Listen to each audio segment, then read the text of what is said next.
दोस्तों चलिए आज की वीडियो शुरू करते हैं।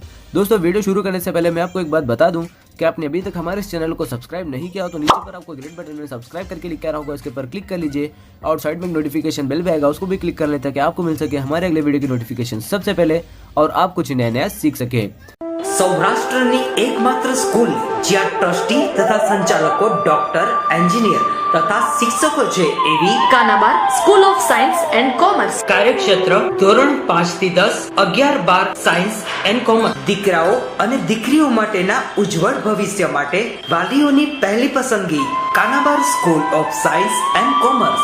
અહીં છે શ્રેષ્ઠ શિક્ષકો દ્વારા મર્યાદિત સંખ્યામાં વિદ્યાર્થીઓ માટે ભણતર, અલગ અલગ સાયન્સ લેબ, કોમ્પ્યુટર લેબ, દીકરાઓ તથા દીકરીઓ માટે અલગ અલગ હોસ્ટેલ સાથે શુદ્ધ સાત્વિક ભોજનની વ્યવસ્થા, ટ્રાન્સપોર્ટેશનની સુવિધા, જી તેમજ નીટની તૈયારી સ્કૂલમાં જ। તો આથી વિશેષ આપ આપના બાળક માટે શું ઈચ્છો તો આજે જ એડમિશન માટે સંપર્ક કરો।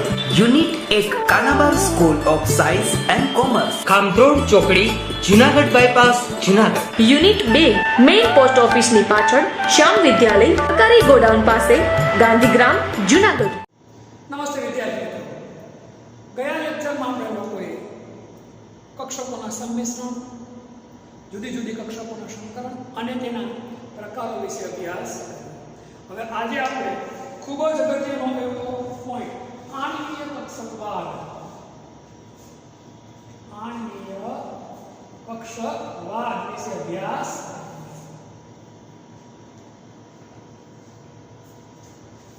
આણ્વીય કક્ષકવાદ ચોપડીમાં એટલું લાંબુ આપ્યું એને આપણે શોર્ટકટમાં બનાવીએ। 11મા અને 12મા ધોરણમાં કઈ રીતે ઉપયોગી સાબિત થઈ શકે એના વિશે આપણે આનો અભ્યાસ હવે તો આણ્વીય કક્ષકવાદ શું કહેવા માંગે એ આપણે હવે જોઈ લઈએ। તો ઈસવીસન 1932માં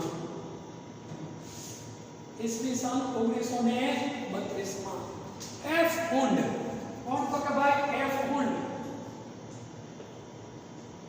અને આર એસ મુલિકન, કોણ તો કે આર એસ મુલિકન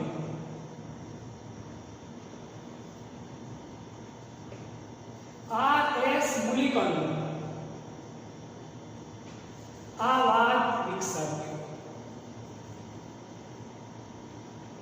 આ વાદને કયો વાત કહેવાય તો કે ભાઈ આણ્વીય કક્ષકવાદ। કયા વાત તરીકે ઓળખવામાં આવે? આણ્વીય કક્ષકવાદ તરીકે ઓળખવામાં આવે। હવે આ વાદની કેટલીક વિશિષ્ટ બાબતો છે આપણે જોઈ લઈએ। આ વાદની કેટલીક વિશિષ્ટ બાબતો છે એ આપણે જોઈ લઈએ એટલે આપણે આ વાદ વધુ વ્યવસ્થિત રીતે અને સહેલાઈથી આપણે શું કરીએ તો કે સમજી શકીએ। પરમાણુમાં રહેલા ઇલેક્ટ્રોન જુદી જુદી પરમાણ્વીય કક્ષકોમાં શું થયેલા હોય તો કે ગોઠવાયેલા હોય। પરમાણુમાં રહેલા ઇલેક્ટ્રોન જેમ જુદી જુદી પરમાણ્વીય કક્ષકમાં ગોઠવાયેલા હોય એમ અણુમાં રહેલા ઇલેક્ટ્રોન જુદી જુદી આણ્વીય કક્ષકોમાં ગોઠવાયેલા। પરમાણુમાં રહેલા ઇલેક્ટ્રોન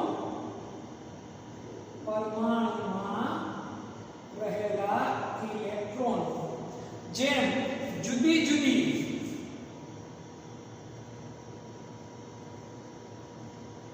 પરમાણ્વીય કક્ષકોમાં ગોઠવાયેલા હોય, જુદી જુદી પરમાણ્વીય કક્ષકોમાં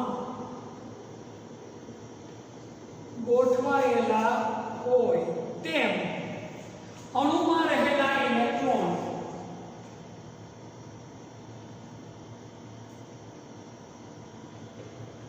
જુદી જુદી આણ્વીય કક્ષકોમાં ગોઠવાયેલા।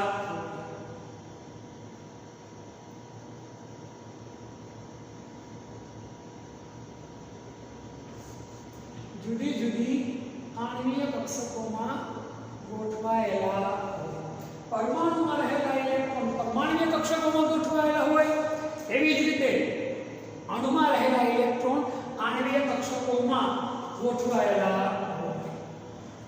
આ જે ઇલેક્ટ્રોન છે એની ગોઠવણી કઈ શક્ય બને જ્યારે એની કક્ષકો વચ્ચેની ઊર્જા કેવી હોય? લગભગ સમાન, અને આકાર પણ કેવો હોય તો કે લગભગ સમાન હોય ત્યારે ગોઠવણી શક્ય બને।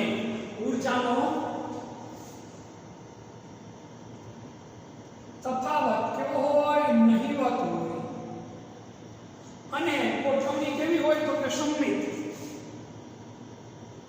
અને સંમિત ગોઠવણી હોય એટલે આકાર લગભગ સમાન હોય, એમ લખો તો પણ ચાલે. આકાર લગભગ સમાન હોય ત્યારે પરમાણ્વીય કક્ષકો એકબીજા સાથે જોડાઈને શું બનાવે તો કે આણ્વીય કક્ષકો બનાવે છે. ત્યારે પરમાણ્વીય કક્ષકો સંયોજાઈને આણ્વીય કક્ષકો બનાવે છે. ત્યારે પરમાણ્વીય કક્ષકો સંયોજાઈને શું બનાવે તો કે ભાઈ આણ્વીય કક્ષકો બનાવે છે. ખાસ મગજમાં રાખજો, આણ્વીય કક્ષકો ક્યારે બને? જ્યારે ઊર્જાનો તફાવત કેવો હોય? એકદમ ઓછો અથવા કેવો હોય? એકદમ નહિવત હોય ત્યારે. અને એની ગોઠવણી કેવી હોય તો કે ભાઈ સંમિત હોય. ખાસ યાદ રાખજો. હવે પરમાણ્વીય કક્ષકોનો ઇલેક્ટ્રોન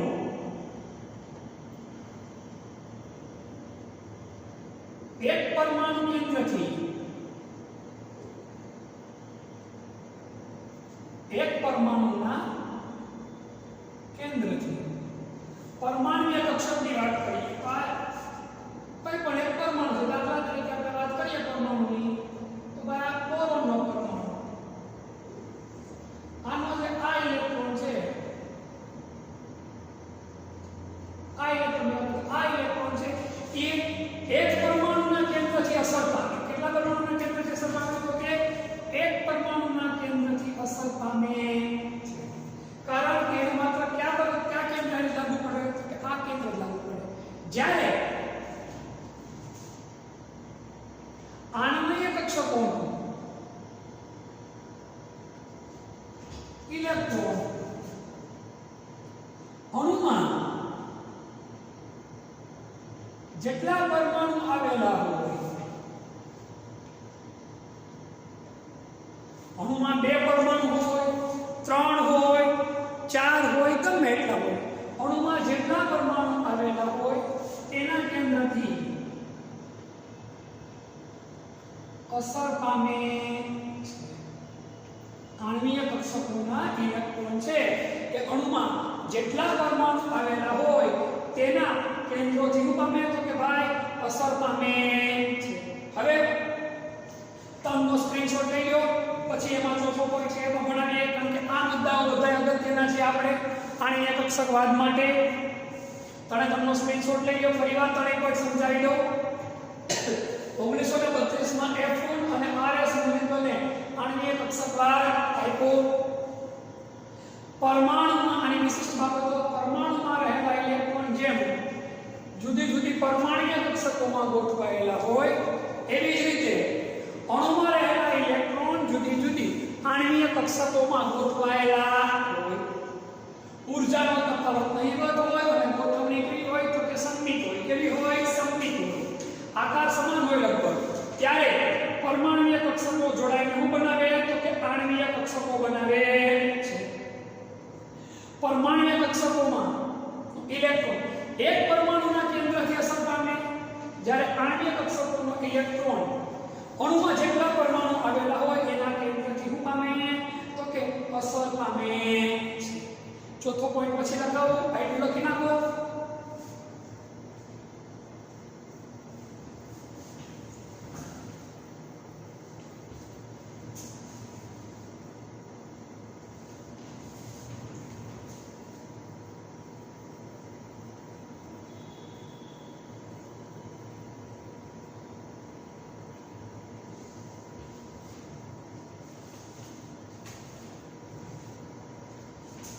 હવે પરમાણુમાં જેટલી પરમાણ્વીય કક્ષકો હોય અણુમાં એટલી જ હોય તો કે ભાઈ આણ્વીય કક્ષકો હોય છે. પરમાણુમાં જેટલી પરમાણ્વીય કક્ષકો હોય અણુમાં એટલી શું હોય તો કે આણ્વીય કક્ષકો હોય. ખાસ યાદ રાખજો. એટલે કે આણ્વીય કક્ષકોની સંખ્યા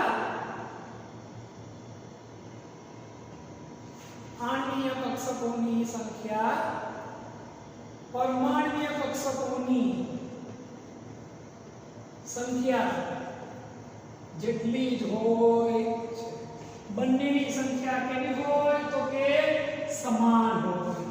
કેવી હોય તો કે સમાન હોય. જેટલી પરમાણ્વીય કક્ષકો એટલી જ કેવી કક્ષકો હોય તો કે ભાઈ આણ્વીય કક્ષકો હોય છે. જ્યારે બે પરમાણ્વીય કક્ષકો સંયોજાય ત્યારે શું બને તો કે બે આણ્વીય કક્ષકો બને છે. યાદ રાખજો, જ્યારે બે પરમાણ્વીય કક્ષકો સંયોજાય, તમને એમ થાય બે કઈ દે અણુમાં ઓછામાં ઓછા કેટલા પરમાણુ આવેલા હોય બેટા તો કે બે. જ્યારે બે પરમાણ્વીય કક્ષકો સંયોજાય ત્યારે બે નવી આણ્વીય કક્ષકો બને. જ્યારે બે પરમાણ્વીય કક્ષકો સંયોજાય ત્યારે બે નવી આણ્વીય કક્ષકો બને છે. એક બંધકારક આણ્વીય કક્ષક. કઈ તો કે ભાઈ બંધકારક આણ્વીય કક્ષક BMO. બંધકારક આણ્વીય કક્ષક. અને બીજી કઈ બને તો કે ભાઈ બંધ પ્રતિકારક આણ્વીય કક્ષક ABMO. બંધકારક આણ્વીય કક્ષક અને બંધ પ્રતિકારક આણ્વીય કક્ષક. ટપકા ન કરો તો પણ ચાલે, એ તો ખાલી મસ્ત રાખી રાખો. બંધકારક આણ્વીય કક્ષક અને બીજી કઈ તો કે ભાઈ બંધ પ્રતિકારક આણ્વીય કક્ષક. આ ખાસ યાદ રાખજો, બંધકારક આણ્વીય કક્ષકની ઊર્જા છે એ બંધ પ્રતિકારક આણ્વીય કક્ષકની ઊર્જા કરતાં કેવી હોય? ઓછી હોય. બંધકારક આણ્વીય કક્ષકની ઊર્જા બંધકારક આણ્વીય કક્ષકની ઊર્જા બંધ પ્રતિકારક આણ્વીય કક્ષકની ઊર્જા કરતાં હંમેશા કેવી હોય તો કે ઓછી હોય. આની ઊર્જા ઓછી, આની ઊર્જા વધુ. બંધકારક આણ્વીય કક્ષકની ઊર્જા બંધ પ્રતિકારક આણ્વીય કક્ષકની ઊર્જા કરતાં કેવી હોય તો કે ઓછી હોય છે. અને ઊર્જા ઓછી એટલે સ્થાયિત્વતા કેવી? વધુ. અને વધુ સ્થાયી હોય. આ આણ્વીય કક્ષકો છે. અગત્યનો પોઈન્ટ વધુ એક, આણ્વીય કક્ષકો આવા પૌલી અને મુંડના નિયમનું પાલન કરે છે. આણ્વીય કક્ષકો આવા પૌલી અને મુંડના નિયમનું પાલન કરે છે. કોના નિયમનું પાલન કરે? આવા પૌલી અને મુંડ. આણ્વીય કક્ષક આમ લખાય, પરમાણ્વીય કક્ષકોની જેમ જ, પરમાણ્વીય કક્ષકોની જેમ જ આવા પૌલી અને હુન્ડના નિયમનું પાલન કરે છે. આણ્વીય કક્ષકો પરમાણ્વીય કક્ષકોની જેમ જ આવા પૌલી અને હુન્ડના નિયમનું પાલન કરે છે. ફરીવાર, આણ્વીય કક્ષકોની સંખ્યા પરમાણ્વીય કક્ષકોની સંખ્યા જેટલી જ હોય. જ્યારે બે પરમાણ્વીય કક્ષકો સંયોજાય ત્યારે બે નવી બને? આણ્વીય કક્ષક બને. એકને શું કહેવાય? બંધકારક આણ્વીય કક્ષક. બીજાને શું કહેવાય? બંધ પ્રતિકારક આણ્વીય કક્ષક. બંધકારક આણ્વીય કક્ષકની ઊર્જા બંધ પ્રતિકારક આણ્વીય કક્ષકની ઊર્જા કરતાં કેવી હોય? ઓછી. ઊર્જા ઓછી એમ સ્થાયિત્વતા કેવી? વધુ. અગત્યનો પોઈન્ટ છે, આણ્વીય કક્ષકો પરમાણ્વીય કક્ષકોની જેમ જ અવભાવ, પૌલી અને હુન્ડના નિયમનું પાલન કરે છે. આ ખૂબ જ અગત્યની બાબતો હતી. હજી થોડું વધારે કરીએ. સ્ક્રીનશોટ લઈ લેવાનો.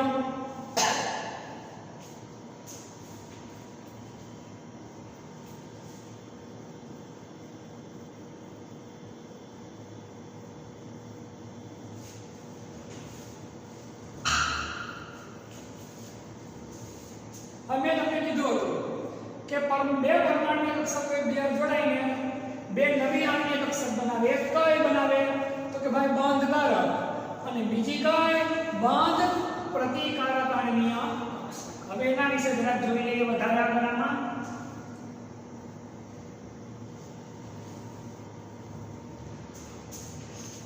એકદમ સહેલું પડશે, ખાલી આ નિયમો તમે જોઈ લો અત્યારે. કઈ રીતે આમાં શું આવે એ હું તમને સમજાવીશ આગળ, એટલે તમને તરત જ આવડી જશે. હવે પરમાણ્વીય કક્ષકો છે એના સરવાળાથી, પરમાણ્વીય કક્ષકોના સરવાળાથી, પરમાણ્વીય કક્ષકોના સરવાળાથી બંધકારક આણ્વીય કક્ષક બને. પરમાણ્વીય કક્ષકોના સરવાળાથી શું બને? બંધકારક આણ્વીય કક્ષક. Sigma is equal to sin A plus sin B. બે અલગ અલગ પરમાણુઓ છે, એની બંધકારક આણ્વીય કક્ષક છે, એનો સરવાળો કરો તમે. બે પરમાણ્વીય કક્ષકોનો સરવાળો કરો એટલે તમને શું મળ્યું? બંધકારક આણ્વીય કક્ષક મળી ગયું. પરમાણ્વીય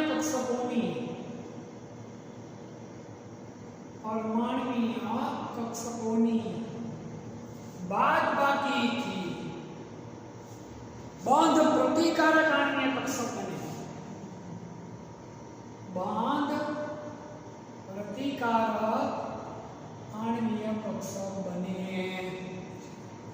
પરમાણ્વીય કક્ષકોની હું તો કે ભાઈ બાદબાકીથી sigma star y star a minus y star b. આને અહીંયા સ્ટાર કરો તો ચાલે. પરમાણ્વીય કક્ષકોની શું કરી આપણે લોકોએ તો કે ભાઈ બાદબાકી. શું કરી? બાદબાકી. એટલે હું મળી ગયો બંધ પ્રતિકારક આણ્વીય કક્ષકો બને. કઈ રીતે બને, શું બને આગળ થોડુંક ભણશો. જે આવતા લેક્ચરમાં બધી વસ્તુ તમારા મગજમાં ક્લિયર થઈ જશે, કારણ કે બધી વસ્તુ ભેગું કરશું એટલે તમને બહુ સહેલાઈથી આવડી જશે કે સર આ ટોપિક કેવા શું માંગે છે. બહુ જ સહેલું છે, પણ અત્યારે આપણે ચોપડીની સિસ્ટમ મુજબ આપણે જોઈ લઈએ. હવે પરમાણ્વીય કક્ષકોનું સંગઠન થાય એટલે કે જોડાણ થાય, તો જોડાણ માટેની શરતો જોઈએ આપણે. પરમાણ્વીય કક્ષકોના સંગઠન એટલે કે જોડાણની શરતો. પરમાણ્વીય કક્ષકોના સંગઠન એટલે કે જોડાણની શરતો.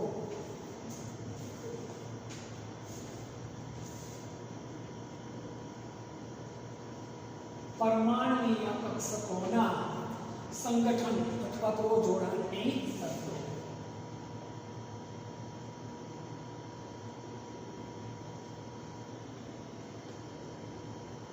જોડાણની કક્ષકોનું જોડાણ એમને ડાયરેક્ટ થતું નથી. જોડાણ માટે કેટલીક શરતો છે. આપણે જે શરતો ભણી ગયા એ જ શરતો આમાં છે. કાંઈ નવું કશું નથી. પહેલી શરત, ઊર્જા લગભગ કેવી હોવી જોઈએ તો કે ભાઈ ઊર્જા લગભગ સમાન હોવી જોઈએ, અથવા તો ઊર્જાનો તફાવત કેવો હોવો જોઈએ? નહીવત હોવો જોઈએ. ગમે તે બોલશો જવાબ એક સરખો જ બનશે. દાખલા તરીકે વાત કરીએ એક જ પરમાણુ માટે, એક જ પરમાણુ માટે વાત કરીએ. કોના માટે વાત કરીએ? એક જ સરખા પરમાણુ માટે, એક જ પરમાણુ માટે આપણે વાત કરીએ. એક જ પરમાણુ હોય તેમાં માઇનસ માઇનસનું સંમિશ્રણ થાય. સરખા 1s અને 2s સંમિશ્રણ ન થાય. સંમિશ્રણ ન થાય. ખાસ યાદ રાખજો. એક જ પરમાણુ માટે આપણા કોઈ ચાલે સરખાની એક જ એક જ પરમાણુ માટે 1s નું સંમિશ્રણ શક્ય છે, 1s 2s નું સંમિશ્રણ શક્ય નથી. હવે અલગ અલગ પરમાણુ માટે વાત કરીએ.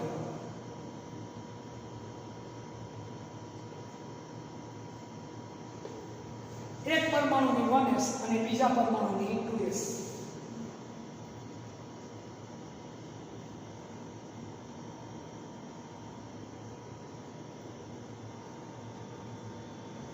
આનું સંમિશ્રણ શક્ય છે.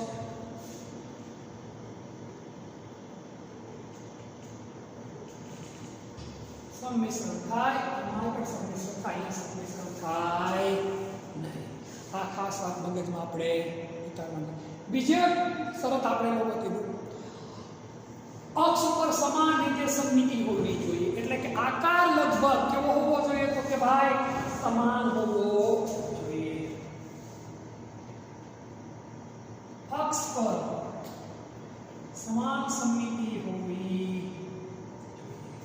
એટલે કે આકાર લગભગ કેવો હોવો જોઈએ, સમાન હોવો જોઈએ. આપણે આટલું લાંબુને શોર્ટકટમાં જેટલું કીધું એટલું યાદ રહે તોય તમને કાંઈ ભૂલ પડશે નહીં. એક પરમાણુની pz,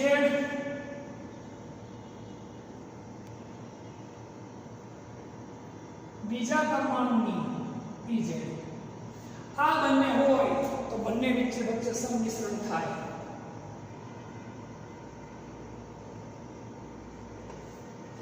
એક પરમાણુની pz અને બીજા પરમાણુની px કે py ગમે તે તમે લો તો સંમિશ્રણ શક્ય નથી. સંમિશ્રણ શક્ય જ નથી. આ ખાસ વાત મગજમાં રાખવું જોઈએ. અને ત્રીજી અને અગત્યની શરત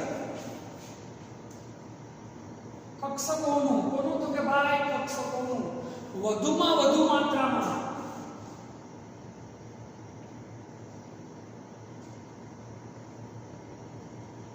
સંમિશ્રણ એટલે કે જોડાણ થવું જોઈએ. આ શરતો છે પરમાણ્વીય કક્ષકોના સંગઠન એટલે કે જોડાણની શરતો. આટલી આની શરતો છે.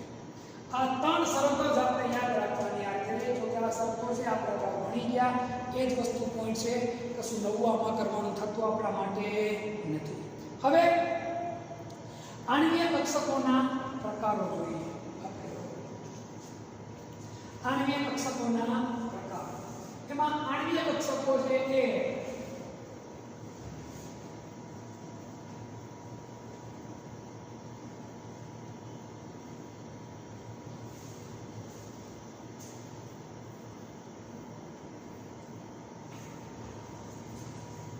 આણ્વીય કક્ષકોના શું જોઈએ તો કે આપણે પ્રકાર, તો કે આણ્વીય કક્ષકો છે એ સિગ્મા, પાઈ અને ડેલ્ટા તરીકે દર્શાવવામાં આવે. એ ત્રણ પ્રકારે દર્શાવવામાં આવે. આણ્વીય કક્ષકોને સિગ્મા, પાઈ અને ત્રીજું કયું તો કે ભાઈ ડેલ્ટા. ક્યુ? ડેલ્ટા. ડેલ્ટા અથવા થીટા તરીકે દર્શાવવામાં આવે છે. આપણા માટે અભ્યાસ માટે આ બે જ વસ્તુઓ તેની સાબિત થશે 11-12 સુધી. આથી આગળ લગભગ આપણે જવાનું થશે નહીં. એટલે આ બે પ્રકારો વિશે જ આપણે અભ્યાસ કરવાનો. હવે જે સૌથી અગત્યની બાબત આ ટોપિકની કે ભાઈ આણ્વીય કક્ષકોનું શક્તિ સ્તર એ આપણે જો આણ્વીય કક્ષકોનું શક્તિ સ્તર આવડે તો તમને બધું જ બહુ જ સહેલો પડશે. આણ્વીય કક્ષકોનો શક્તિ સ્તર એ સૌથી અગત્યનું આ ચેપ્ટર. આણ્વીય કક્ષકોનો શક્તિ સ્તર.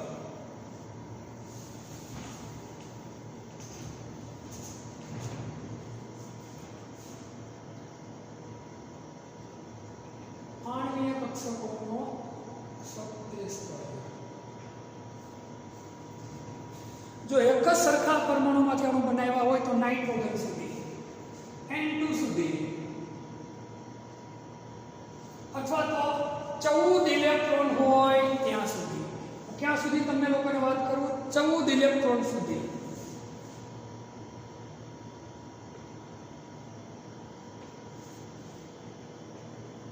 શક્તિનો ક્રમ. કઈ કક્ષકની શક્તિ વધારે હોય, કોની શક્તિ ઓછી હોય એનો ક્રમ. મેં તમને કેટલા ઇલેક્ટ્રોન સુધી કીધું? 14 ઇલેક્ટ્રોન સુધી. જોઈએ કઈ રીતે હોય તો સૌથી ઓછો કોની ઉર્જા હોય તો કે સિગ્મા 1s ની. કોની? સિગ્મા 1s ની. એથી વધુ ઉર્જા કોની હોય તો કે સિગ્મા સ્ટાર 1. આ ઉપર સ્ટાર નો અર્થ બંધ પ્રતિકાર. બંધ પ્રતિકાર. ઉપર સ્ટાર ન હોય તો બંધ કારક, ઉપર સ્ટાર હોય તો બંધ પ્રતિકાર. એનાથી વધુ ઉર્જા કોની હોય? Sigma 2s. એથી વધુ ઉર્જા કોની હોય? Sigma star 2s. આ કક્ષકો છે 1s 2s 2p. બસ એ કક્ષકો છે. p કક્ષકના 3 પ્રકાર પડે. કેટલા પ્રકાર પડે? 3. ક્યાં? px py અને pz. એમાં px અને py બેની ઉર્જા સમાન હોય પણ pz ની ઉર્જા કેવી હોય તો કે થોડી જુદી. એટલે ક્રમ પાછો શું આવે તો કે બદલે. અત્યારે આપણે માત્ર કેટલા ઇલેક્ટ્રોન સુધીનો અભ્યાસ કરીએ તો કે 14 ઇલેક્ટ્રોન સુધીનો. પોઈન્ટ તરફ બનશે પણ મગજમાં રાખજો. સૌથી ઓછો ઉર્જાનો ક્રમ કોનો? તો કે સિગ્મા 1s. સિગ્મા 1s નો અર્થ શું બતાવ? તો કે બંધ કારક 1s કક્ષક. એના કરતાં વધુ ઉર્જા કોની હોય? સિગ્મા સ્ટાર 1s એટલે બંધ પ્રતિકારક 1s. પછી સિગ્મા 2s, પછી સિગ્મા સ્ટાર 2s, પછી પાઈ ટુ px બરાબર પાઈ ટુ py. આ બેની ઉર્જા કેવી હોય તો કે ભાઈ સમાન. કેવી હોય? સમાન. પછી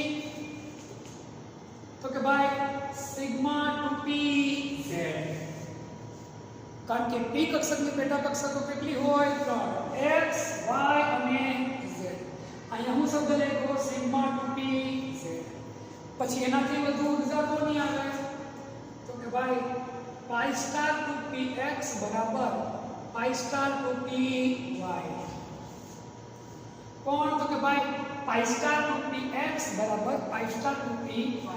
અને એથી વધુ ઉર્જા કોની આવશે તો કે સિગ્મા સ્ટાર 2pz. કોની? Sigma star 2pz. એટલે બેટા પહેલો ઇલેક્ટ્રોન હોય, પહેલા 2 ઇલેક્ટ્રોન આમાં ગોઠવાય, પછીના 2 ઇલેક્ટ્રોન હોય આમાં ગોઠવાય. 2 પરમાણુ ભેગા કરો ત્યારે. પછીના 2 ઇલેક્ટ્રોન હોય આમાં ગોઠવાય, પછીના 2 ઇલેક્ટ્રોન હોય આમાં ગોઠવાય, પછીના જે 4 ઇલેક્ટ્રોન હોય આમાં ગોઠવાય, પછી આમાં ગોઠવાય, પછી આમાં ગોઠવાય અને છેલ્લે આમાં ગોઠવાય. આ મેં તમને ક્યાં સુધી વાત કરી? નાઇટ્રોજન સુધી. જો બહુ સહેલું છે, તમને સમજાવું. દાખલા તરીકે તમને પરીક્ષામાં પૂછે કે ભાઈ H2 નો આણ્વીય સ્તરનો આણ્વીય શક્તિ સ્તરનો આલેખ બનાવો. કોનો? તો કે H2 નો. તો જો બેટા આપણે આમ જ કરવાનું હોય. અહીંયા હું કીધું ગયો તો કે હાઇડ્રોજન. અહીંયા હું મૂકો હાઇડ્રોજન. એમાં કેટલા ઇલેક્ટ્રોન છે તો કે 1s.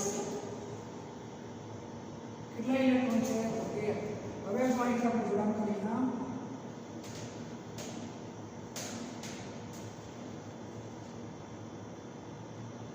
આ એક ઇલેક્ટ્રોન અહીંયા ગયો, આનો ઇલેક્ટ્રોન કયો હતો કે અહીંયા. હવે અહીંયા તો એક ઇલેક્ટ્રોન આવવાનો નથી. આને શું કહેવાય? Sigma 1s. Sigma star 1s કેવો છે?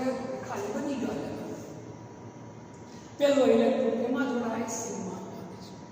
હવે હાઇડ્રોજનને બદલે તમને પરીક્ષામાં એમ પૂછે કે હિલિયમનો આલેખ બનાવો. તો અહીંયા શું લખવું પડે આપણે બધાએ? હિલિયમ 2. હિલિયમમાં કેટલા ઇલેક્ટ્રોન હોય? 2 ઇલેક્ટ્રોન બેને ભેગા આવી ગયા, બીજો બેનો અહીંયા આવી ગયો, બની ગયો. આ ઇલેક્ટ્રોનને કયા ઇલેક્ટ્રોન કહેવાય? બંધકારક. આને ક્યાં કહેવાય? બંધ પ્રતિકારક. હવે પરીક્ષામાં તમને એમ પૂછાય કે ભાઈ લિથિયમ માટે બનાવો તો લિથિયમ હેલાઇડ 3 શું થશે? તો 1s વર્ગ 2s 1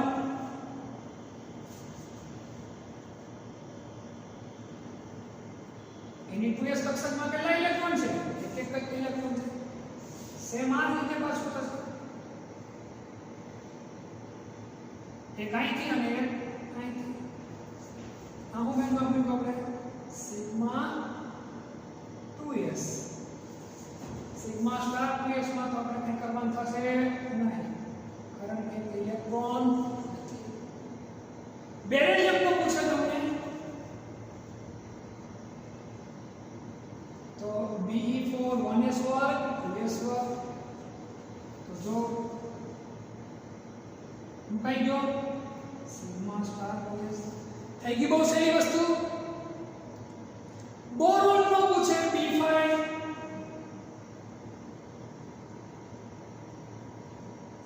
1s વર્ગ 2s વર્ગ 2p1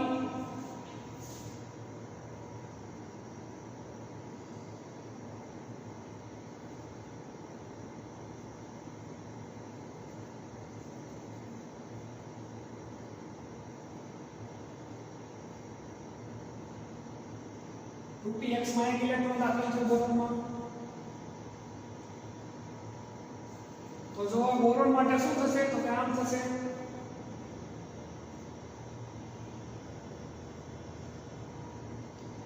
pi 2px બરાબર pi 2py. પછી શું આવશે? તો કે સિગ્મા 2pz. એ જ રીતે અહીંયા આવશે પાછું pi star 2px બરાબર pi star 2py. અને છેલ્લે શું આવશે? તો કે સિગ્મા સ્ટાર 2pz. તો બોરોનમાં બે ઇલેક્ટ્રોન છે. જોજો બેટા, અહીંયા એક ઇલેક્ટ્રોન અહીંયા જશે અને એક અહીંયા જશે. સમજાણી મારી વાત? આમાં બે જાય ને આ ખાલી રહેવું બને નહીં, કારણ કે બંનેની ઊર્જા કેવી છે? તો કે સમાન. કેવી છે? બોરોન ને બદલે કાર્બન હોય એના બે પરમાણુ. તો જો થઈ ગયું.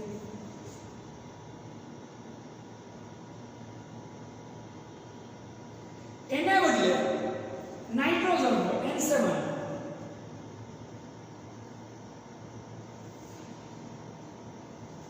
તો થઈ ગયું. નાઇટ્રોજનમાં બંધ પ્રતિકારક ઇલેક્ટ્રોન કેટલા હોય? બતાવો તો કે 4. બંધ કારક કેટલા? 2 4 6 8 અને 10. એ ગણતરી આગળ ભણવાની થશે. આ સમજવા રાખજો. તો આ સમજાઈ ગયું, આ ક્રમ સમજાઈ ગયો એટલે બધું આપણને આવડી. આ વાત મારી મગજમાં રાખજો. હવે મગજમાં નવો પ્રશ્ન જો આ આવડશે, આને આધારે તમારે બંધ ક્રમાંક, અણુની સ્થાયિત્વતા, અણુ અનુચુંબકીય છે કે અણુ પ્રતિચુંબકીય, એ બધી વસ્તુ આના આધારે જ આપણે સમજવાની થશે. આના પછીના લેક્ચરમાં આ બધી વસ્તુ ફરી પછી કરાવવાનો છું. પણ જો અત્યારે તમને આવડી જાય તો આગળનો પ્રશ્ન ઊભો થાય નહીં. બહુ સહેલું પડશે. આ આવડવું આપણે ચિકાર આવડવો જોઈએ. ગોઠવવાનું જ છે ખાલી. હવે 14 પરમાણુ સુધી આપણે જોયું. આપણે કેટલા પરમાણુ સુધી જોયું હતું? 14 સુધી. 14 થી વધુ ઇલેક્ટ્રોન હોય ત્યારે N2 સુધી જોયું. N2 પછીથી એટલે કે 14 થી વધુ ઇલેક્ટ્રોન હોય ત્યારે શક્તિનો ક્રમ બદલાય પાછો. ત્યારે આણ્વીય કક્ષકની શક્તિનો ક્રમ, ત્યારે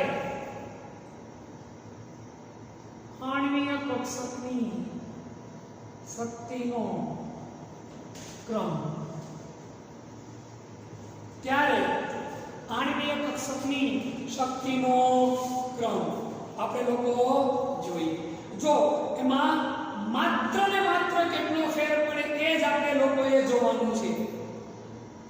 સિગ્મા 1s એમનો આવશે, સિગ્મા સ્ટાર 1s એમ આવશે, સિગ્મા 2s એમનો આવશે, સિગ્મા સ્ટાર 2s એમનો આવશે. બસ જો હવે અહીંયા જેટલામાં ફેરફાર આવે આટલું ફરી જાય. માત્ર કેટલું ફર પડે બતાવો તો કે આટલો જ. પછી શું આવશે તો કે સિગ્મા 2pz, પછી શું આવશે pi 2px is equal to pi 2py. પછી પાછું એની જ ક્રમ pi star 2px is equal to pi star 2py, ને પછી શું આવશે તો કે સિગ્મા સ્ટાર 2pz. માત્ર ને માત્ર ફરક કેટલો તો કે આટલો જ. કેટલો તો કે આટલો જ. આથી વિશેષ ફરક કોઈ જગ્યા પર આવતો નથી. એટલે આ ક્રમ આપણને લોકોને ખાસ આવડવો જ જોઈએ. આ ક્રમ આપણને લોકોને એકદમ વ્યવસ્થિત રીતે જો મગજમાં ઉતરેલો હોય તો તમને લોકોને અણુ સ્થાયી છે કે નહીં, અણુમાં કેટલા ઇલેક્ટ્રોન આવેલા છે, કેટલા બંધકારક આવેલા છે, કેટલા બંધ પ્રતિકારક આવેલા છે, અણુ એ કેટલા બંધ બનાવી શકે, સિંગલ બંધ બનાવે, ડબલ બંધ બનાવે, ટ્રિપલ બંધ બનાવે, આના ઉપરથી અણુની સ્થાયિત્વતા, આના પરથી અનુચુંબકીય છે કે પ્રતિચુંબકીય, એ બધી માહિતી તમે લોકો આપી શકો છો. એટલે આ ખૂબ જ અગત્યનો ઇલેક્ટ્રોનની ગોઠવણીનો ક્રમ છે. આ ક્રમ તો આપણને આવડવો જ જોઈએ. સ્ક્રીનશોટ આનો લઈ લો, પછી આપણે આગળ વધારે જોઈએ.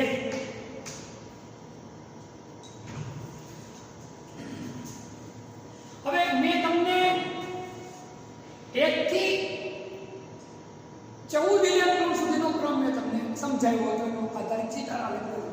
હવે 14 થી વધુ હોય તો કઈ રીતનું હોવું જોઈએ એ ચિત્ર, અને આ જે તમે શક્તિ સ્તર બનાવો આના ઉપર તમને લોકોને કેટલાક અગત્યના ટોપિક. કયા ટોપિક તો કે ભાઈ બંધ ક્રમાંક, અણુની સ્થાયિત્વતા, પછી અણુ ચુંબકીય છે કે પ્રતિચુંબકીય, એ બધી સમજ કઈ રીતે મળે એની સમજ આપણે લોકો હવે આના પછીના લેક્ચરની અંદર